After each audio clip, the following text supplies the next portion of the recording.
Chuck Hughes, on October 24, 1971, Detroit Lions wide receiver Chuck Hughes became part of one of the darkest moments in NFL history. It was Week 6 of the season, and the Lions were locked in a tough game against the Chicago Bears at Tiger Stadium in Detroit. The Bears led 28-23 late in the fourth quarter when Hughes checked in for what would be his final play. Hughes, just 28 years old, was not a household name, but was respected by teammates as a hardworking depth receiver and special teams contributor. That afternoon, he had already caught a 32-yard pass earlier in the game, giving the Lions a chance to rally. But with less than a minute left, disaster struck. After running a deep crossing route, Hughes began jogging back toward the huddle when he suddenly clutched his chest and collapsed face first on the turf around the Bears' 20-yard line. Players at first thought he might have been shaken up from contact, but when they saw him motionless, panic set in. Chicago linebacker Dick Butkus was the first to signal frantically for medical help. Both teams dropped to one knee as paramedics rushed onto the field. The crowd of more than 54,000 fell silent as trainers worked on Hughes. His wife Sharon, seated in the stands with their young son, was escorted down to the field in tears. Hughes was rushed off in an ambulance, and the game was finished almost mechanically. The Bears running out the clock as Hughes was being treated in the tunnel. At 5:41 p.m. at Henry Ford Hospital, Chuck Hughes was pronounced dead. The cause was later ruled a massive heart attack brought on by undiagnosed advanced arteriosclerosis. Doctors discovered he had severe blockages in his coronary arteries, a condition almost unheard of in a young professional athlete at the time. Hughes' death shook the entire league. He remains the only player in NFL history to die during a game. In his honor, the Lions retired his number, 85 jersey, and teammates later said the image of him collapsing never left their minds. Stan Mauldin, a standout lineman at the University of Texas, he was an All-American who played with both skill and toughness. Drafted by the Chicago Cardinals in 1943, Mauldin's NFL career was delayed when he served in the U.S. Army Air Forces during World War II. When he returned to football in 1946, he quickly became one of the Cardinals' leaders, helping solidify the line of a team that would soon rise to prominence. On September 24, 1948, the Cardinals faced the Philadelphia Eagles. The game itself was uneventful for Mauldin. After the final whistle, he walked into the locker room with teammates, as he had dozens of times before. But suddenly, without warning, Mauldin collapsed. Efforts to revive him failed, and he died shortly thereafter. He was just 27 years old. Doctors later determined that Mauldin had suffered a massive heart attack, then described as a coronary occlusion. At the time, medical screening for underlying heart issues in athletes was nowhere near as advanced as it is today. To teammates and fans, the loss was completely shocking. Mauldin was in peak physical shape, and his death was unthinkable. J.V. Cain. J.V. Cain was a rising star whose career ended tragically before it ever reached its full potential. Drafted by the St. Louis Cardinals in the first round of the 1974 NFL Draft, Cain was seen as the future of the franchise at tight end. At 6 feet 4 inches and 225 pounds, he had the size, athleticism, and soft hands that made him an immediate mismatch for defenders. Coaches and teammates raved about his potential, and fans saw him as a cornerstone of the Cardinals' offense moving forward. On July 22, 1979, during a routine training camp practice in St. Charles, Missouri, Cain suddenly collapsed on the field. Teammates and trainers rushed to his aid, and paramedics worked to revive him as players and coaches looked on in horror. Despite their efforts, Cain was pronounced dead about 2 hours later. He had just turned 28 years old the day before. Doctors later revealed that Cain had died of an undiagnosed congenital heart condition. By all appearances, he was in peak health, and like so many of these tragedies, there had been no outward warning signs. By the way, I'm going to be posting a lot here, so it would mean a lot if you subscribed and dropped a like for the algorithm.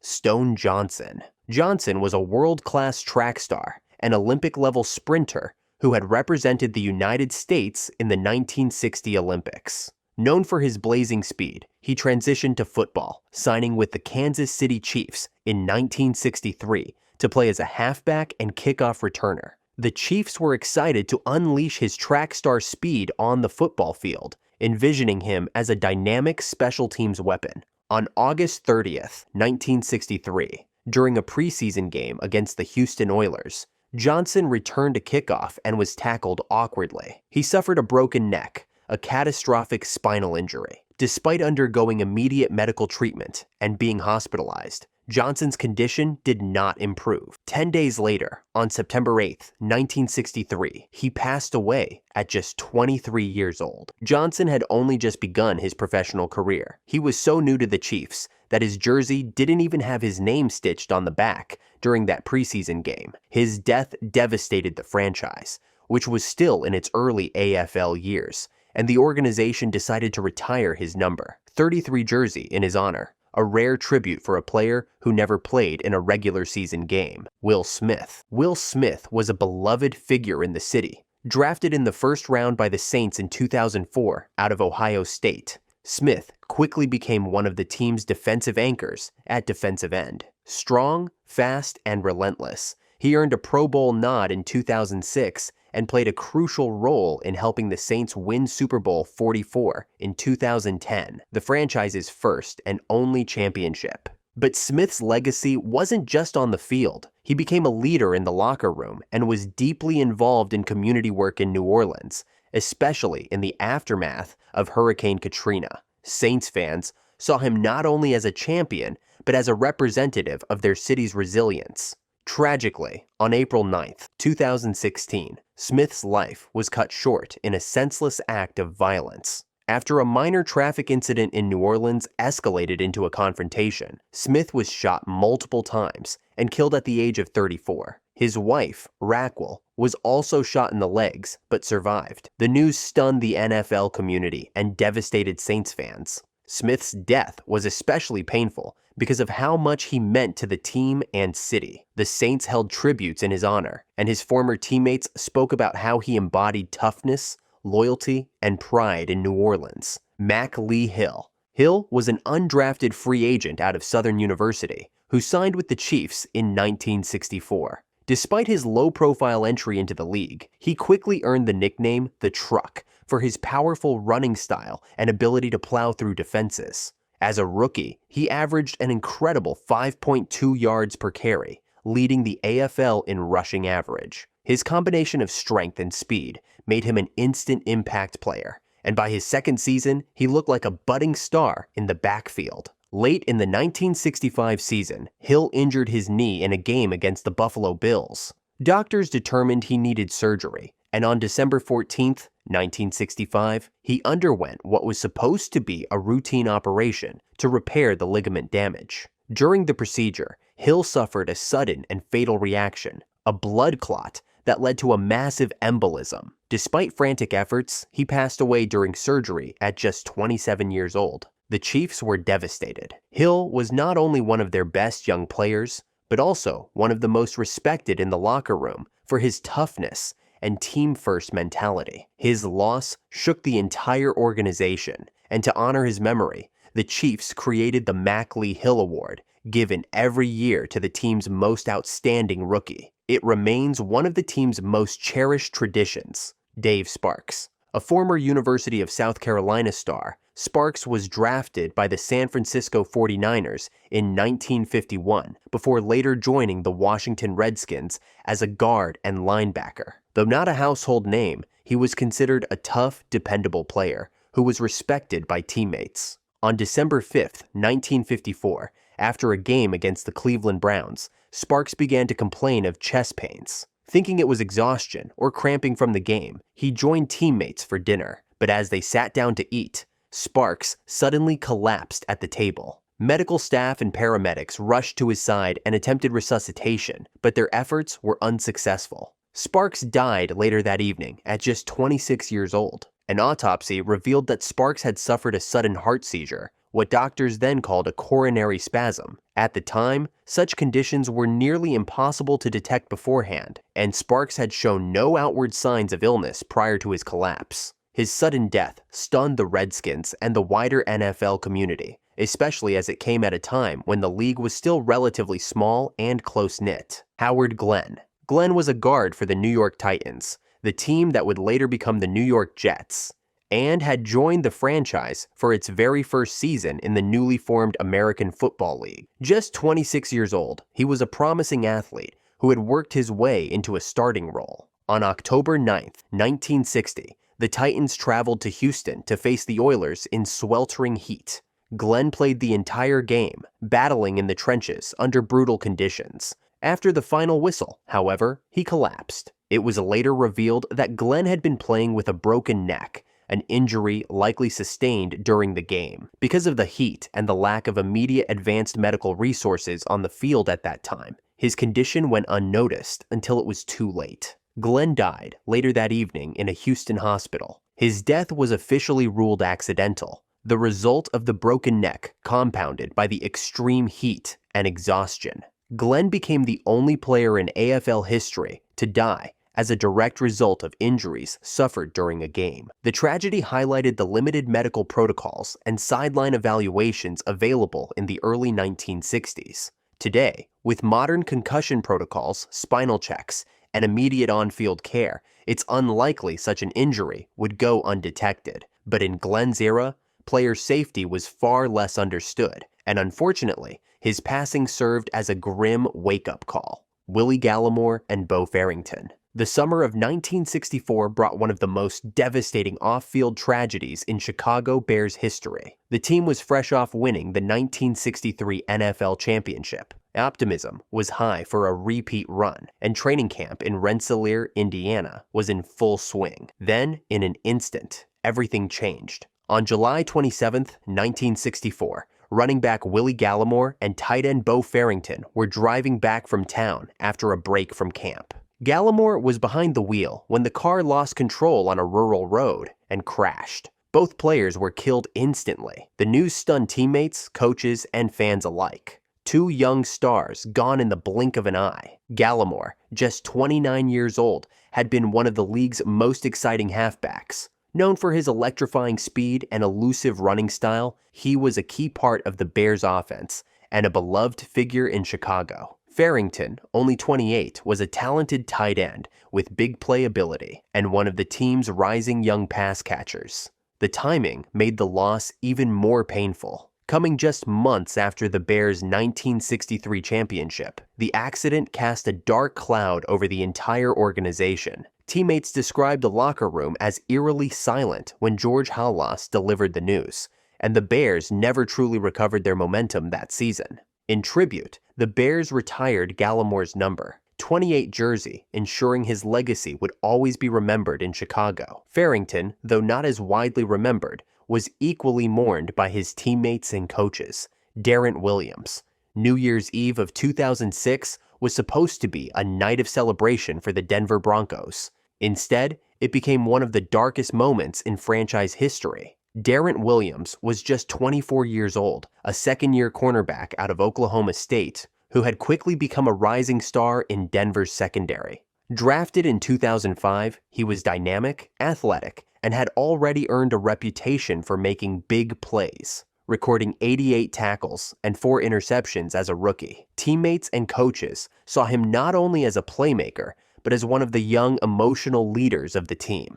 In the early hours of January 1st, 2007, after attending a New Year's Eve party in downtown Denver, Williams and a group of teammates were riding in a stretch limousine. Around 2 a.m., as they pulled away from a nightclub, a drive-by shooter opened fire on the vehicle. Williams was struck in the neck and died instantly. The news sent shockwaves through the NFL community. Broncos owner Pat Bowlen, head coach Mike Shanahan, and teammates were devastated. Shanahan said losing such a vibrant young man in such a senseless act was beyond words. Vigils were held outside the Broncos stadium, and fans across the league mourned a promising career cut short in an instant. Sean Taylor. Taylor was drafted 5th overall by Washington in 2004 out of the University of Miami, where he had been an All-American safety. From the moment he entered the NFL, he was known for his physicality, ball-hawking ability, and highlight reel hits. In just a few years, he established himself as one of the most feared defensive players in football, a Pro Bowler, and the centerpiece of Washington's secondary. But Taylor's life ended abruptly on November 26, 2007. That night, intruders broke into his Miami area home while he was asleep with his girlfriend and young daughter. When Taylor confronted them, he was shot in the upper leg, severing his femoral artery. Despite emergency surgery, Taylor died the next day at just 24 years old. The NFL community was stunned. Fans and teammates remembered him not only as a once-in-a-generation talent, but also as someone who had matured greatly since entering the league. In the years before his death, Taylor had embraced fatherhood and settled into his role as both a family man and a team leader. Washington players honored him by wearing his number, 21, on their helmets for the remainder of the season. The Pro Bowl even selected him posthumously in 2007, a testament to the respect he had earned across the league. Steve McNair, drafted 3rd overall in 1995 by the Houston Oilers, who later became the Tennessee Titans. McNair grew into the face of the franchise. By 1999, he had led the Titans to one of the most dramatic seasons in team history, culminating in an appearance in Super Bowl 34. In that game, McNair orchestrated one of the most memorable final drives in NFL history, bringing Tennessee all the way to the Rams' 10-yard line in the closing seconds. His last pass set up Kevin Dyson's catch, which ended just 1 yard short of the goal line. Though the Titans lost, McNair's poise and grit cemented his reputation as one of the NFL's ultimate competitors. Over 13 seasons, McNair was a 3-time Pro Bowler, the 2003 NFL MVP co-winner with Peyton Manning, and amassed over 31,000 passing yards and 174 touchdowns. Known for his ability to play through injuries, he was beloved by teammates and fans for his resilience and warrior-like mentality. Tragically, on July 4, 2009, McNair's life was cut short. He was found shot to death in a Nashville condo at the age of 36. Investigators determined it was a murder-suicide committed by a woman with whom he was romantically involved. The news shocked the NFL world. Teammates, coaches, and fans struggled to process how such a respected leader could be lost in such a sudden and violent way. McNair's death left a deep void in Tennessee. Thousands attended his memorial service, and the Titans community mourned the man who had given everything to the team. Beyond the numbers, McNair was remembered as a leader who embodied toughness and sacrifice. Dwayne Haskins. Dwayne Haskins' death in 2022 was one of the most shocking and tragic stories in recent NFL memory. A former first-round pick, Haskins had been a star at Ohio State, where in 2018 he threw for 4,831 yards and 50 touchdowns, shattering Big Ten records and finishing as a Heisman finalist. His remarkable single season made him one of the most highly regarded quarterback prospects of his class, and Washington selected him 15th overall in the 2019 NFL Draft. Haskins' NFL career, however, was filled with ups and downs. He started 13 games for Washington over 2 seasons, showing flashes of talent, but also struggling with turnovers and consistency. In 2021, the Pittsburgh Steelers signed him, hoping to give him a chance to develop behind veterans like Ben Roethlisberger. At just 24 years old, Haskins was still considered a work in progress. But with time on his side, there was hope he could still grow into the player many had envisioned. On April 9th, 2022, tragedy struck. Haskins was in South Florida, training with teammates when he attempted to cross Interstate 595 on foot.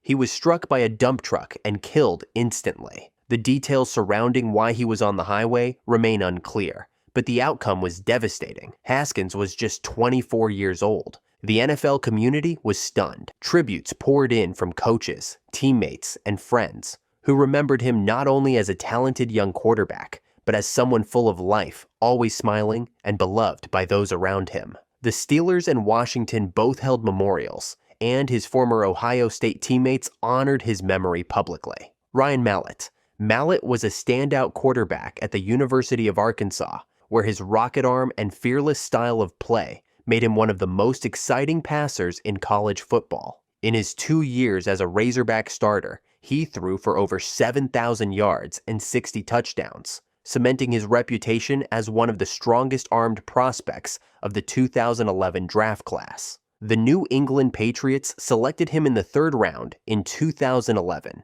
While he never cracked the lineup behind Tom Brady, he went on to spend 7 seasons in the NFL as a reliable backup with the Houston Texans and later the Baltimore Ravens. In Houston, he earned a few starts, and with Baltimore, he became a steady reserve who even picked up a notable win over the Pittsburgh Steelers in 2015. Though his pro career never reached the star heights many predicted in college, teammates remembered him as a hardworking professional who stayed ready whenever his number was called. After his playing career, Mallett turned to coaching. He poured his energy into helping young athletes as the head coach at Whitehall High School in Arkansas, where he became a mentor and community leader. Tragically, on June 27, 2023, while swimming with friends off a beach in Destin, Florida, Mallett drowned after struggling in the water. He was just 35 years old. His sudden death stunned both the NFL and his Arkansas community. The Patriots, Texans, and Ravens all issued statements honoring his life, and former teammates praised his sense of humor, strong personality, and passion for the game. Pat Tillman. Tillman was drafted in the 7th round of the 1998 NFL Draft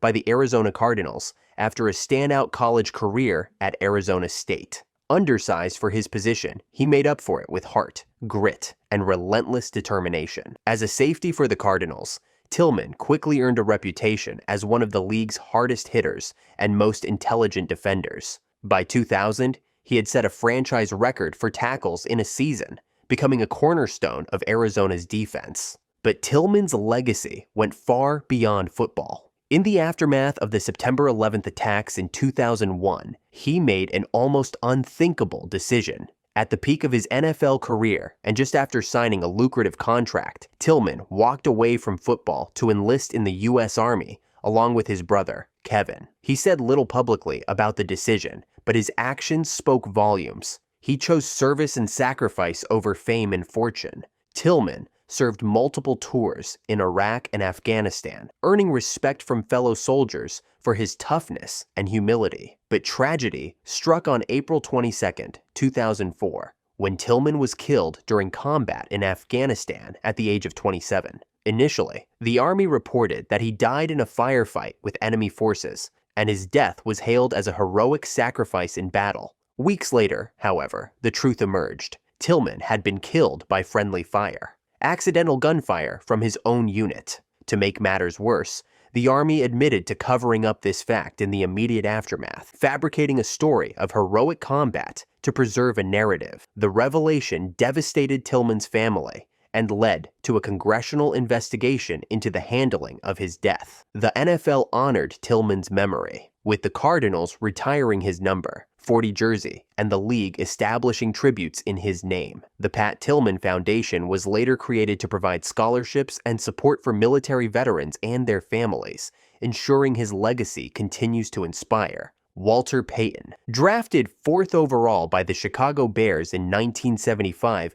out of Jackson State, Payton became the face of the franchise for 13 seasons. On the field, his resume was unparalleled. Payton rushed for 16,726 yards, breaking Jim Brown's all-time rushing record at the time, and scored 110 rushing touchdowns. He added nearly 5,000 receiving yards, proving himself as a complete back. Payton was a 9-time Pro Bowler, the 1977 NFL MVP, and the driving force behind the Bears' dominant 1985 Super Bowl XX championship team. His legendary endurance was marked by the fact that he missed only 1 game in his entire career, and that came as a rookie, but it was his style that made him unforgettable. Payton ran with a combination of power, balance, and determination, refusing to step out of bounds, and often delivering punishing stiff arms. His signature high-step run became iconic. He carried himself with humility and was deeply respected by teammates, opponents, and fans alike. In early 1999,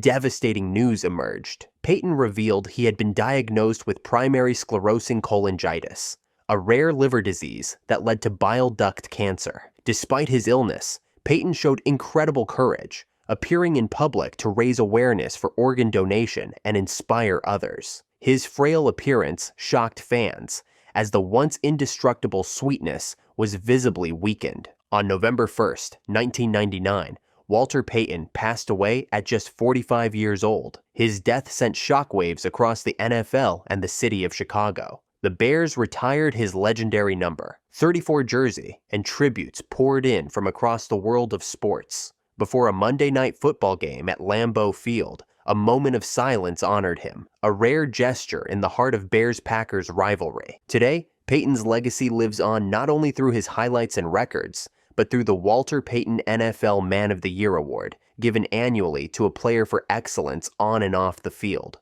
Jovan Belcher. Jovan Belcher was an undrafted linebacker out of the University of Maine who worked his way onto the Kansas City Chiefs roster in 2009. Known for his determination and motor, he quickly earned respect in the locker room and became a full-time starter by his second season. By 2012, at only 25 years old, Belcher was seen as a dependable player with his best years ahead of him. But beneath the surface, his life took a tragic turn. In early December of 2012, Belcher was involved in a domestic incident that resulted in the loss of his longtime partner, Cassandra Perkins, with whom he had a 3-month-old daughter. Afterward, Belcher drove to the Chiefs' practice facility, where he spoke with team officials, thanked them for their support, and then took his own life in the parking lot. The shocking events left the Chiefs organization and the entire NFL in mourning. Practices were immediately canceled. Grief counseling was offered to staff and players,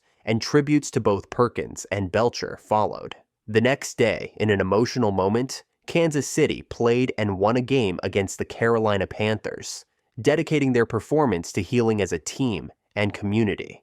If you enjoyed this, I'm going to be posting a lot here, so it would mean a lot if you subscribed. Thanks for watching.